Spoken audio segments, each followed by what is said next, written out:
जय श्रीमन नारायण। नाम श्रीमद् भागवत महापुराण कथा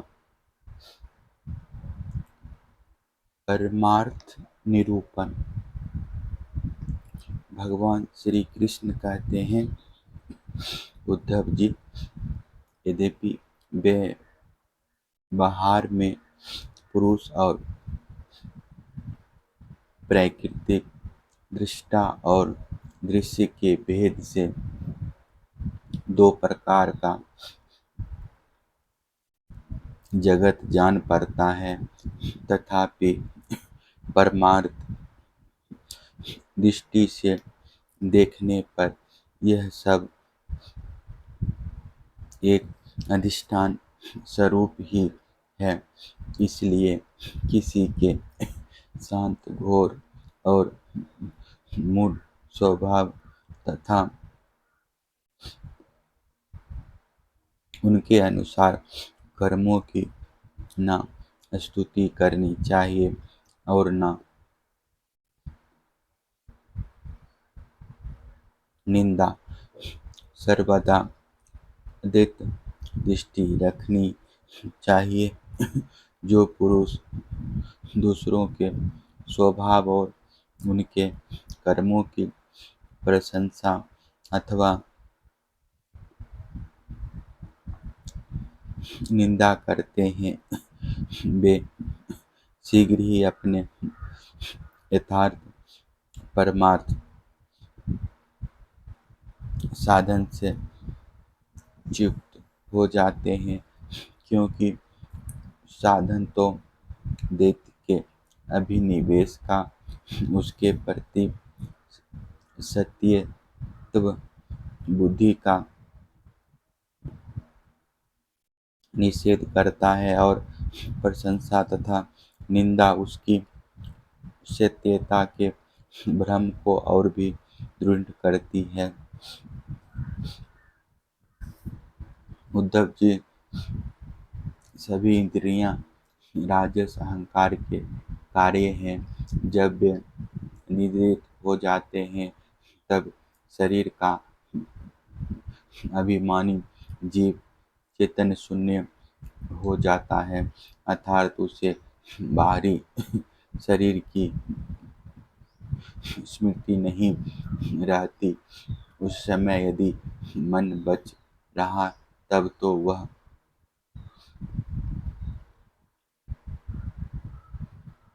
सपने के झूठे दृश्य में भटकने लगता है, और वह भी लीन हो गया, तब तो जीव मृत्यु के समान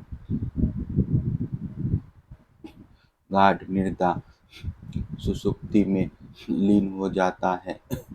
वैसे ही जब जीव अपने अद्वितीय आत्म स्वरूप को भूलकर नाना वस्तुओं का दर्शन करने लगता है, तब वह स्वप्न के समान झूठे दृश्य में फंस जाता है,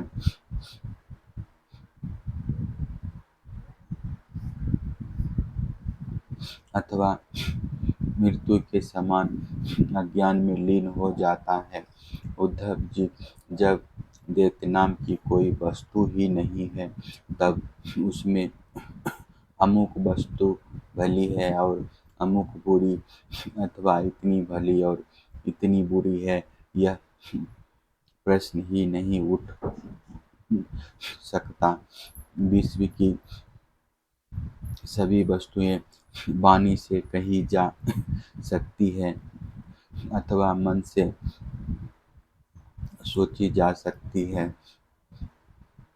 इसलिए दृश्य एवं अनित्य होने के कारण उनका मिथ्या तत्व तो स्पष्ट ही है। परछाई, प्रतिबिंब और सीपी आदि में चांदी आदि के अभाव यद्यपि है तो सर्वथा मिथ्या, परंतु उनके द्वारा मनुष्य के हृदय में भय, कंप आदि का संचार हो जाता है, वैसे ही देहादि सभी वस्तुएं हैं तो सर्वथा मिथ्या ही। परंतु जब तक ज्ञान के द्वारा इनकी असत्यता का बोध नहीं हो जाता, इनकी अत्यंतिक निवृत्ति नहीं हो जाती, तब तक ये ये भी अज्ञानियों को भयभीत करती रहती है। उद्धव जी, जो कुछ प्रत्यक्ष या परोक्ष वस्तु है वह आत्मा ही है, वही सर्वशक्तिमान भी है। जो कुछ विश्व सृष्टि प्रतीत हो रही है, इसका वह निमित्त कारण तो है ही, उपादान कारण भी है। अर्थात वही विश्व बनाता है और वही बनाता भी है। विश्व बनता है और वही बनाता भी है, वही रक्षक और रक्षित भी वही है। सर्वात्मा भगवान ही इसका संहार करते हैं और जिस संहार होता है वह भी वे ही हैं। अवश्य ही व्यवहार दृष्टि से देखने पर आत्मा इस विश्व से भिन्न है, परंतु आत्मदृष्टि से उसके अतिरिक्त और कोई वस्तु ही नहीं है। उसके अतिरिक्त जो कुछ प्रतीत हो रहा है उसका किसी भी प्रकार निर्वचन नहीं किया जा सकता और अनिर्वचनीय तो केवल आत्मस्वरूप ही है। इसलिए आत्मा में सृष्टि, स्थिति, संहार अथवा अध्यात्म, अधिदेव और अधिभूत, ये तीन तीन प्रकार की वृत्तियाँ सर्वथा निर्मूल ही है। न होने पर भी यूं ही प्रतीत हो रही है। यह सत्व, रज और तम के कारण प्रतीत होने वाली दृष्टा, दर्शन, दृश्य आदि की त्रिविधता माया का खेल है। उद्धव जी, तुमसे मैंने ज्ञान और विज्ञान की उत्तम स्थिति का वर्णन किया है। जो पुरुष मेरे इन वचनों का रहस्य जान लेता है, वह ना तो किसी की प्रशंसा करता है और ना निंदा। वह जगत में सूर्य के समान समभाव से विचरता रहता है। प्रत्यक्ष, अनुमान, शास्त्र और आत्मानुभूति आदि सभी प्रमाणों से यह सिद्ध है कि यह जगत उत्पत्ति विनाशील होने के कारण अनित्य एवं असत्य है। यह बात जानकर जगत में असंग भाव से विचरना चाहिए। उद्धव जी ने पूछा, भगवान आत्मा है, दृष्टा और देह है। दृश्य आत्मा स्वयं प्रकाश है और देह है जड़। ऐसी स्थिति में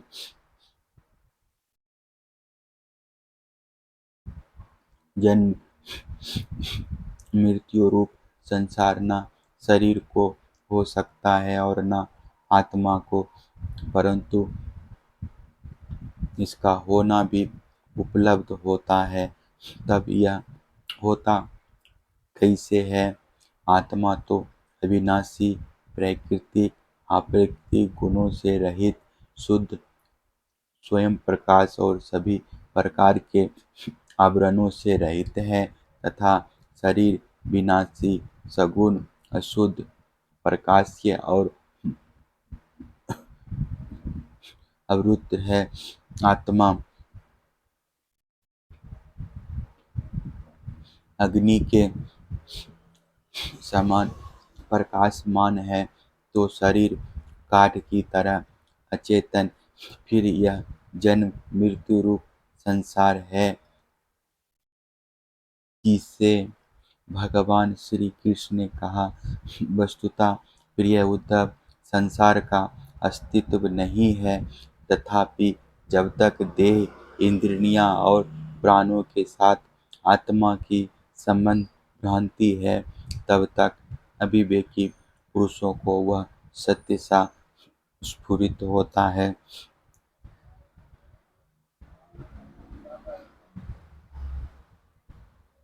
जैसे स्वप्न में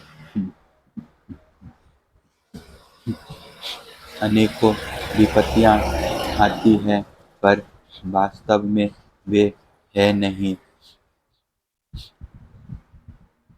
फिर भी स्वप्न टूटने तक उनका अस्तित्व नहीं मिटता। वैसे ही संसार के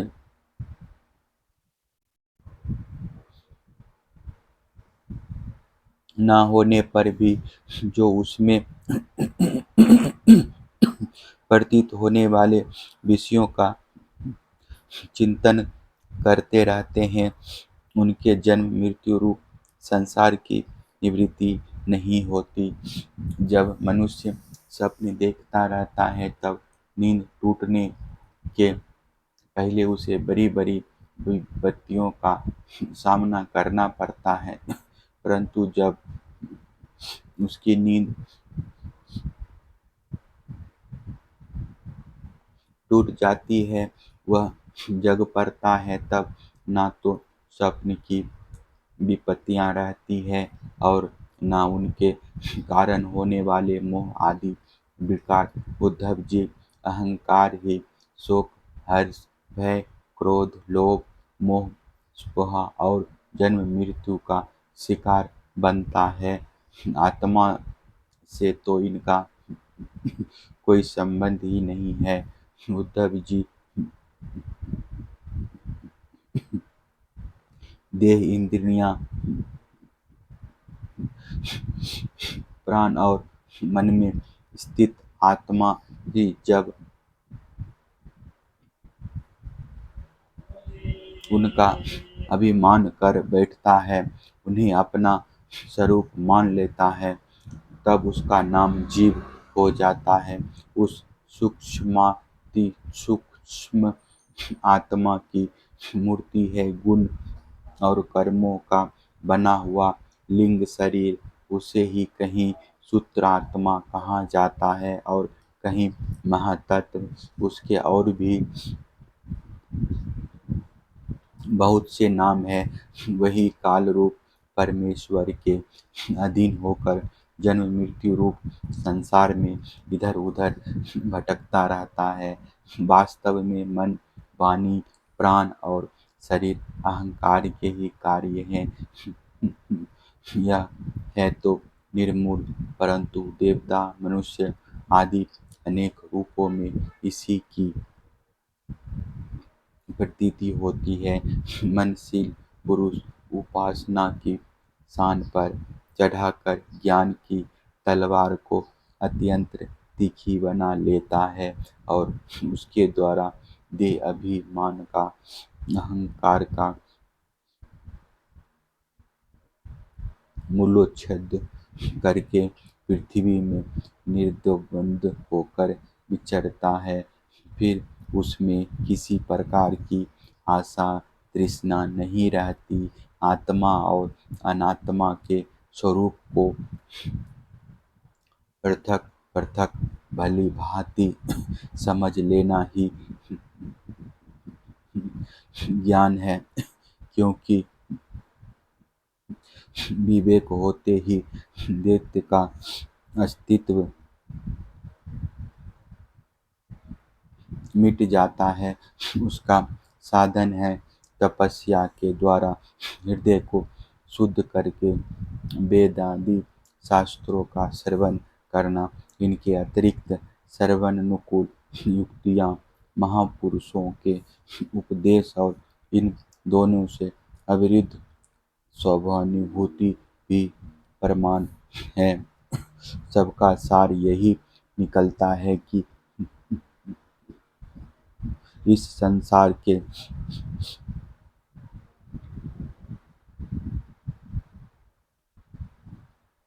आदि में जो तथा आदि में जो था तथा अंत में जो रहेगा, जो इसका मूल कारण और प्रकाशक है, वही अद्वितीय उपाधि शून्य परमात्मा बीच में भी है। उसके अतिरिक्त और कोई वस्तु नहीं है।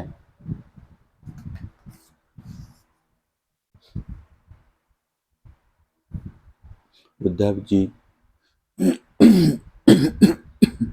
सोने से कंगन, कुंडल आदि बहुत से आभूषण बनते हैं, परंतु जब वे गहने नहीं बने थे तब भी सोना था, और जब नहीं रहेंगे तब भी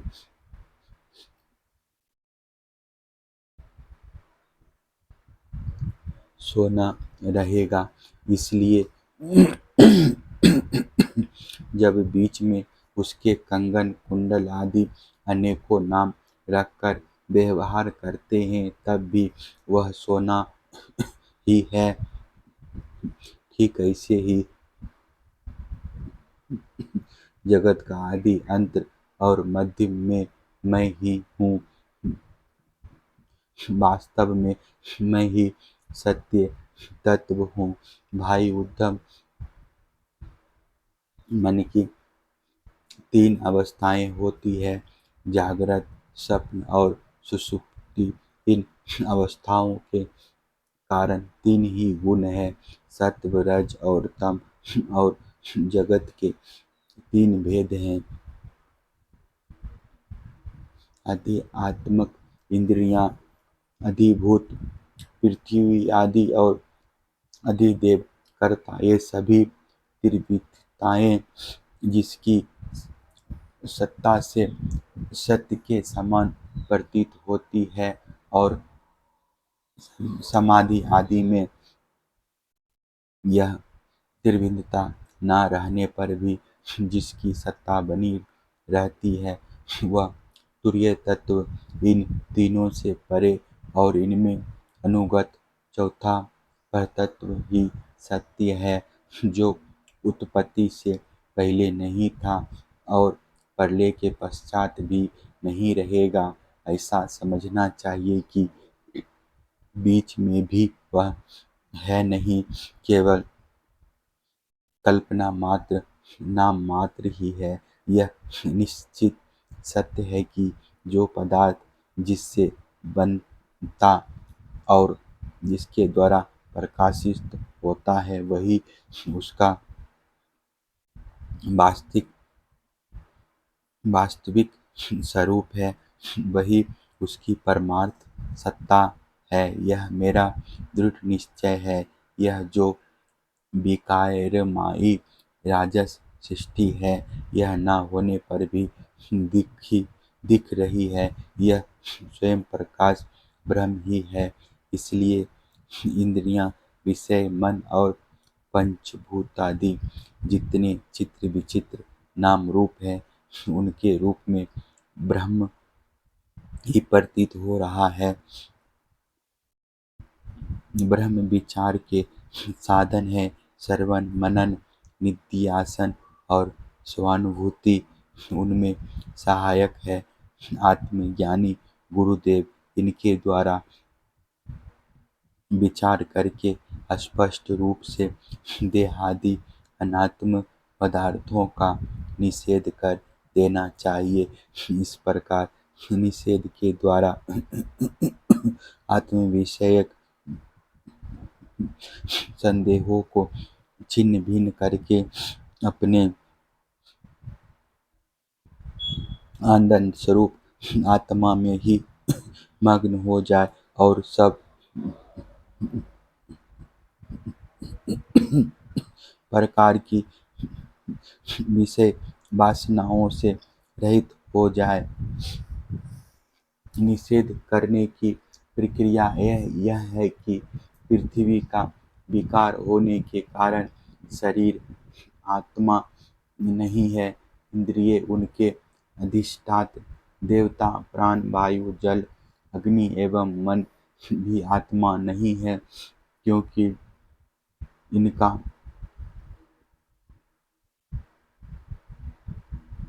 धारण पोषण शरीर के समान ही अन्न के द्वारा होता है। बुद्धि, चित्त, अहंकार, आकाश, पृथ्वी, शब्दादि विषय और गुणों की साम्यावस्था प्रकृति भी आत्मा नहीं है, क्योंकि ये सब के सब दृश्य एवं जड़ हैं। उद्धव जी, जिसे मेरे स्वरूप का भली भांति ज्ञान हो गया है, उसकी मूर्तियाँ और इंद्रियाँ आदि समाहित रहती है तो उनसे लाभ क्या है, और यदि वे विक्षेपित रहती है तो उनसे हानि भी क्या है, क्योंकि अंतःकरण और ब्रह्मकरण सभी गुणमय है और आत्मा से इनका कोई संबंध नहीं है। भला आकाश में बादलों के छा जाने अथवा तितर बितर हो जाने से सूर्य का क्या बनता बिगड़ता है। जैसे वायु आकाश को सुखा नहीं सकती, आग जला नहीं सकती, जल भिगो नहीं सकता, धूल धुएं मट मैला नहीं कर सकते, और ऋतुओं के गुण गर्मी सर्दी आदि उसे प्रभावित नहीं कर सकते, क्योंकि ये सब आने जाने वाले क्षणिक भाव हैं और आकाश इन सब का एक रस अधिष्ठान है।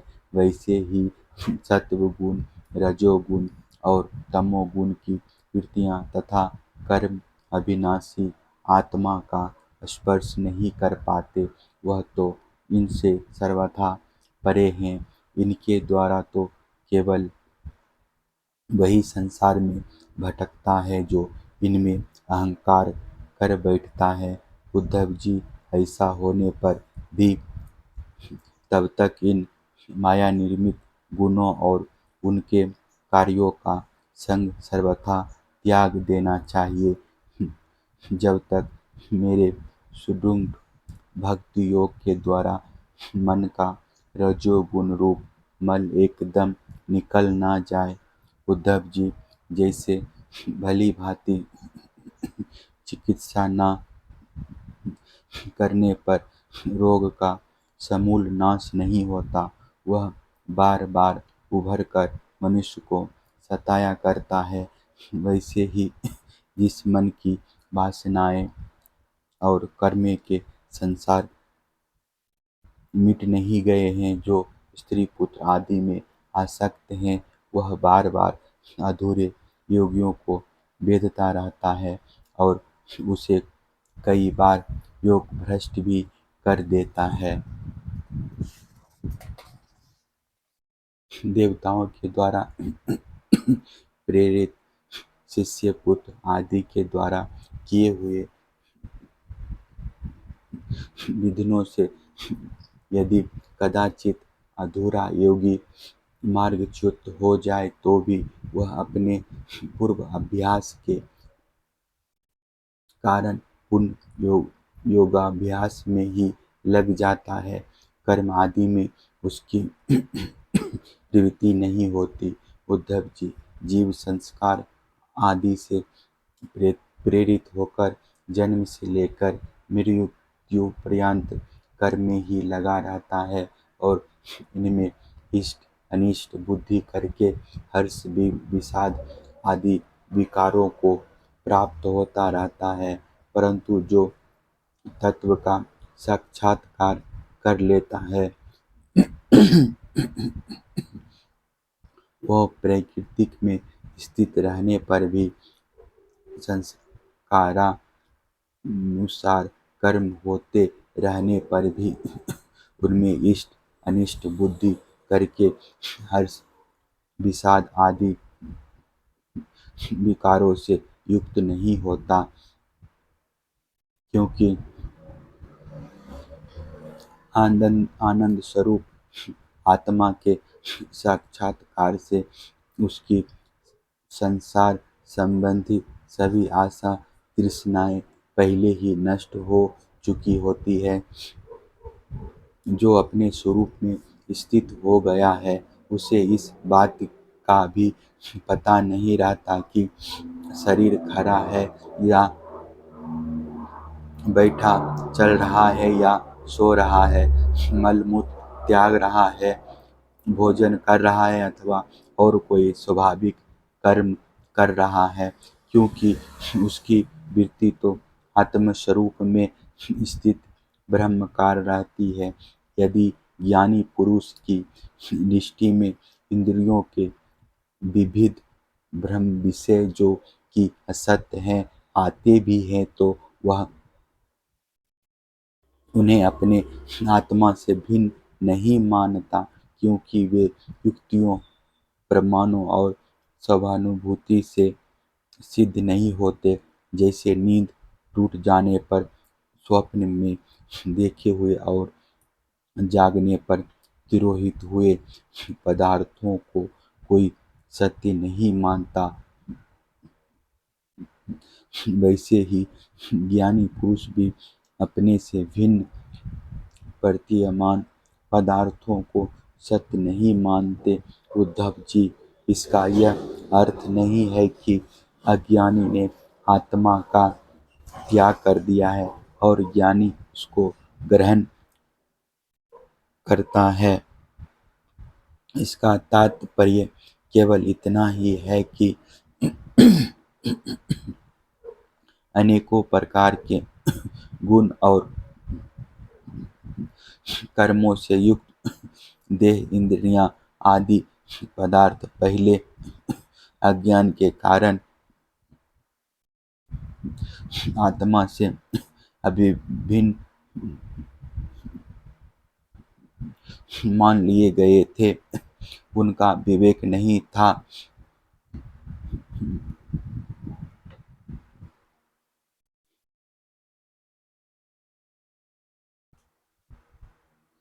अब आत्मनिष्ठ होने पर अज्ञान और उसके कार्यों की निवृत्ति हो जाती है।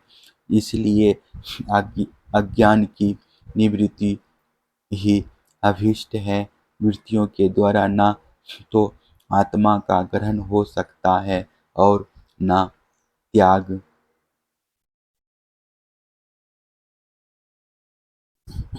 जैसे सूर्य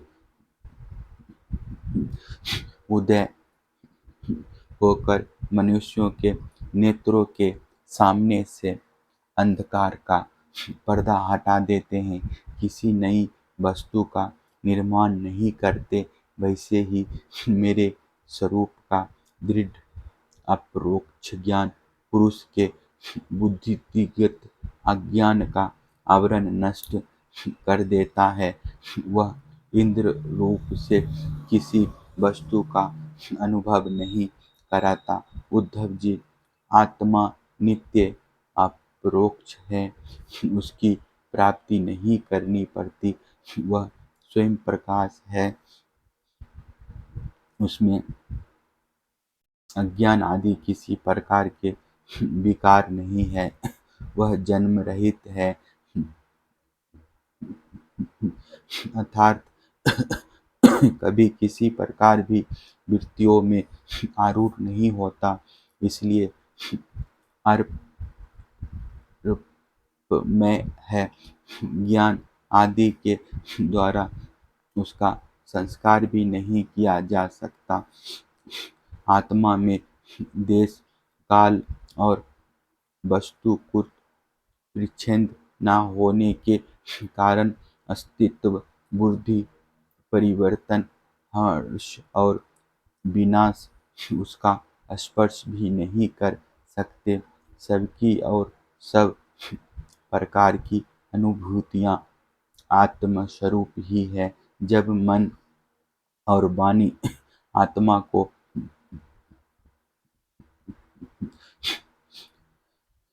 अपना अभिषय समझकर निवृत्त हो जाता है, तब वही सजातीय, विजातीय और स्वगत भेद से शून्य एक अद्वितीय रह जाता है। व्यवहार दृष्टि से उसके स्वरूप का वाणी और प्राण आदि के प्रवर्तक के रूप में निरूपण किया जाता है। उद्धव जी अद्वितीय आत्मा तत्व में अर्थहीन नर्मों के द्वारा विभिन्नता मान लेना ही मन का भ्रम है, अज्ञान है। सचमुच यह बहुत बड़ा मोह है, क्योंकि अपने आत्मा के अतिरिक्त उस भ्रम का भी और कोई अधिष्ठान नहीं है। अधिष्ठान सत्ता में अध्यस्त की सत्ता है ही नहीं, इसलिए सब कुछ आत्मा ही है। बहुत से पंडित अभिमानी लोग ऐसा कहते हैं कि यह पंचभौतिक नित्य विभिन्न नामों और रूपों के रूप में इंद्रियों के द्वारा ग्रहण किया जाता है, इसलिए सत्य है, परंतु यह तो अर्थहीन वाणी का आडंबरमात्र है, क्योंकि तत्व तो इंद्रियों की पृथक सत्ता ही सिद्ध नहीं होती, फिर वे किसी को प्रमाणित कैसे करेंगे। उद्धव जी, यदि योग साधना पूर्ण होने के पहले ही किसी साधक का शरीर रोग आदि उपद्रवों से पीड़ित हो तो उसे इन उपायों का आश्रय लेना चाहिए। गर्मी, ठंडक आदि को चंद्रमा, सूर्य आदि की धारणा के द्वारा, वात आदि रोगों को वायु धारणा युक्त आसनों के द्वारा और ग्रह सर्पादिक विघ्नों के तपस्या, मंत्र एवं औषधि के द्वारा नष्ट कर डालना चाहिए। काम, क्रोध आदि विघ्नों को मेरे चिंतन और नाम संकीर्तन आदि के द्वारा नष्ट करना चाहिए तथा पतंग की ओर ले जाने वाले दंभ, मद आदि विघ्नों को धीरे धीरे महापुरुषों की सेवा के द्वारा दूर कर देना चाहिए। कोई कोई मनस्वी योगी विविध उपायों के द्वारा इस शरीर को संतुलन और योगावस्था में स्थिर करके फिर अनिमा आदि सिद्धियों के लिए योग साधना करते हैं, परंतु बुद्धिमान पुरुष ऐसे विचार का समर्थन नहीं करते, क्योंकि यह तो एक व्यर्थ प्रयास है। वृक्ष में लगे हुए फल के समान इस शरीर का नाश तो अवश्य भावी है। यदि कदाचित बहुत दिनों तक निरंतर और